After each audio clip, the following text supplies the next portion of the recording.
Hello বন্ধুরা, আশা করি সকালে ভালো আছেন। আজকে এঁচোড়ের একটা রেসিপি বানাবো। এঁচোড়টাকে আমি কেটে নিচ্ছি। ছুরিতে তেল মাখিয়ে এঁচোড়টাকে কেটে নেব। এঁচোড় একটু শক্তই হয়, তাই কাটতে গেলে কিন্তু একটু সাবধানে কাটবেন, হাত কিন্তু কেটে যেতে পারে।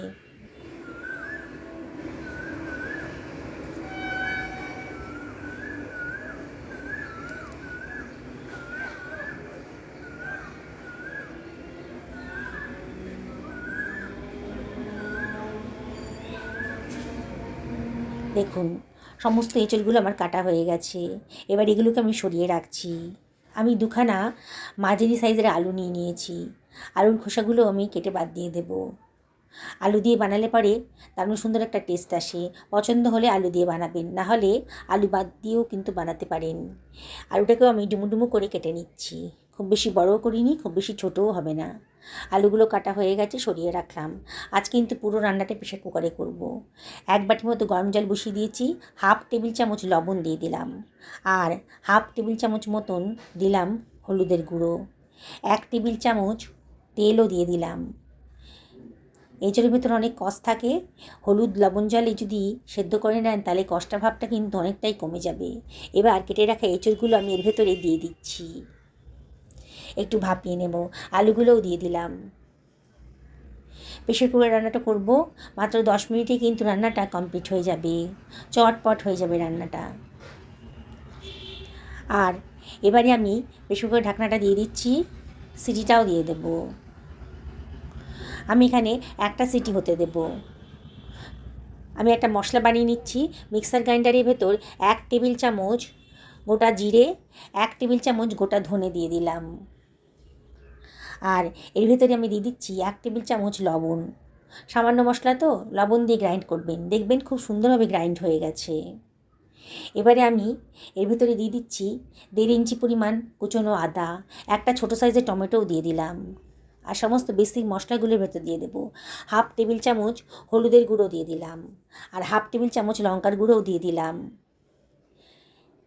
এবারে এর ভেতর দিয়ে দিচ্ছি 2 টেবিল চামচ জল। এটাকে আবারও গ্রাইন্ড করে নিচ্ছি। দেখুন কত সুন্দর একটা স্মুথ পেস্ট তৈরি হয়ে গেছে। সরিয়ে রাখছি।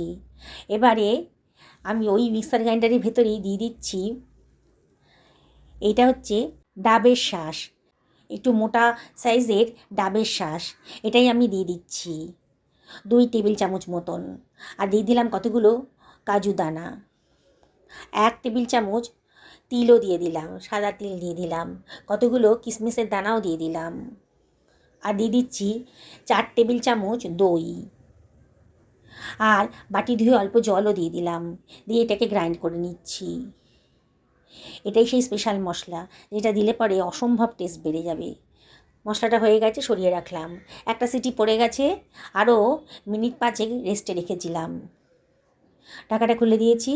আলুটাও সেদ্ধ হয়ে গেছে, আর এঁচোড়টাও কিন্তু 80% সেদ্ধ হয়ে গেছে। এবার এগুলোকে আমি জল ঝরিয়ে সরিয়ে রাখবো। প্রেসার কুকারটা আবার গরম করতে দিয়ে দিয়েছি। 1 টেবিল চামচ সর্ষের তেল দিয়ে দিলাম। তেলটা গরম হয়ে গেছে যখন, আলু আর এঁচোড়টাকে এর ভিতরে দিয়ে দিচ্ছি। এবার এটাকে একটু ফ্রাই করে নেব। গ্যাসের ফ্লেমটা হাইতে রেখেছি, আর একটু নাড়াচাড়া করতে হবে।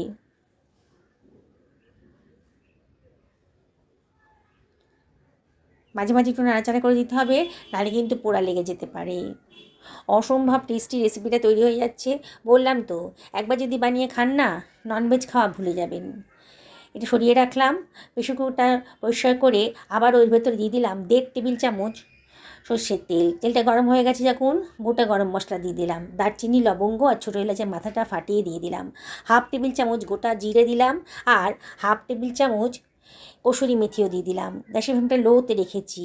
দিয়ে এবার একটু ফ্রাই করে নিচ্ছি। দারুণ সুন্দর গন্ধ বেরোতে শুরু করেছে যখন, তখন গ্রাইন্ড করে রাখা মশলার পেস্টটা দিয়ে দিলাম। বাটি ধুয়ে অল্প জলও দিয়ে দিলাম। দিয়ে এবার মশলাটাকে খুব ভালো করে কষিয়ে নেব।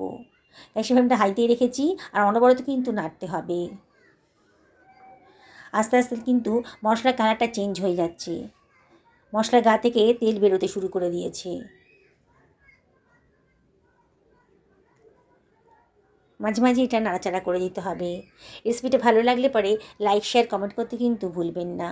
এবারে আমি এর ভেতর দিয়ে দিচ্ছি কাজুর পেস্টটা, কাজু দইয়ের যে পেস্টটা বানিয়েছিলাম সেটা দিয়ে দিলাম। গ্রাইন্ডারটা ধুয়ে অল্প জলও দিয়ে দিলাম।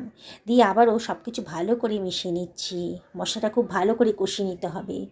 মাঝে মাঝে কিন্তু একটু নাড়াচাড়া করে দিতে হবে। যেসব বন্ধুরা রেসিপিটা দেখছেন অথচ এখনও আমাকে সাবস্ক্রাইব করেননি, তাদের কাছে আমার একান্ত রিকোয়েস্ট, আমার চ্যানেলটা সাবস্ক্রাইব করবেন। পাশে থাকা বেল আইকনটা অবশ্যই ক্লিক করে দেবেন, তাহলে আমার রান্নার নোটিফিকেশানটা আপনারা চটজলদি পেয়ে যাবেন। এবার আমি হাফ বাটি মতন কড়াইশুঁটি দিয়ে দিলাম। আমার কাছে ছিল, কড়াইশুঁটি দিয়ে দিয়েছি। দিয়ে আবারও সব কিছু ভালো করে কষিয়ে নিচ্ছি।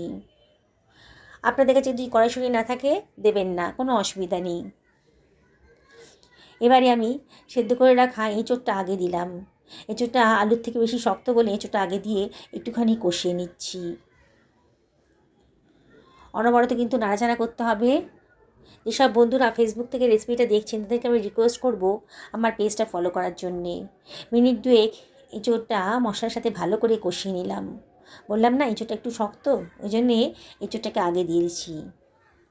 এবারে মিনিট দুয়েক বাদে সেদ্ধ করা আলুটাও দিয়ে দিলাম।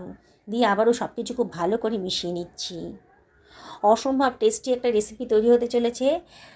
আপনাদেরকে আবারও রিকোয়েস্ট করব, একদিন এভাবে বানিয়ে খাবেন। বললাম তো, ননভেজ খাওয়া ভুলে যাবেন, এতটাই টেস্টি। এঁচোড়ের রান্নার রেসিপি তো খেয়েছেন, একদিন প্রেশার কুকারে আমার মতন করে বানিয়ে নিন, চটজলদি হয়েও যাবে। এবার আমি দিয়ে দিলাম গরম জল। গরম জল দেওয়ার চেষ্টা করবেন, রান্নার কালারটাও ঠিক থাকবে আর রান্নার কন্টিনিউশনটাও ঠিক থাকবে। এমন করে জলটা দিলাম যাতে আলু আর এঁচোড়টা ডুবে যায়। সব কিছু আবারও খুব ভালো করে মিশিয়ে নিচ্ছি। একটু নাড়াচাড়া করে দিতে হবে। গ্যাসের ফ্লেমটা এই সময় মিডিয়াম করে দিয়েছি। দেখুন ফুটতে শুরু করেছে যখন, হাফ টেবিল চামচ গরম মশলার গুঁড়ো দিলাম, একটুখানি কসুরি মেথি হাতে ডলে দিয়ে দিলাম, হাফ টেবিল চামচ গোলমরিচের গুঁড়ো দিলাম, 1 টেবিল চামচ গাওয়া ঘিও দিয়ে দিলাম। দারুণ সুন্দর একটা টেস্ট আসবে। সব কিছু ভালো করে মিশিয়ে নিচ্ছি। আমি এখানে হাফ টেবিল চামচ চিনি দিলাম। চিনিটা অপশনাল, তবে দিলে পরে কিন্তু দারুণ সুন্দর একটা টেস্ট আসবে। প্রয়োজন না হলে বাদ দেবেন। ঢাকা দিয়ে মিনিট 5 লো ফ্লেমে রান্না করে নেব। 5 মিনিট বাদে দেখুন গ্রেভিটা অনেকটাই শুকিয়ে গেছে। এর আমি মাখো মাখো রাখবো, ঠান্ডা হয়ে গেলে গ্রেভিটা আরও শুকিয়ে যাবে। দেখুন আমি একটু চেক করে দেখছি এঁচোড়টা কতটা সেদ্ধ হয়েছে। দেখুন একেবারে সেদ্ধ হয়ে গেছে, নরম হয়ে গেছে। অসম্ভব টেস্টি রেসিপিটা লুচি, রুটি, পরোটা, ভাত, পোলাও, ফ্রাইড রাইস যার সাথেই খাবেন একেবারে জমে যাবে। এখনও যথেষ্ট গরম আছে, আমি একটা সার্ভিং প্লেটে এটাকে সার্ভ করে দিচ্ছি।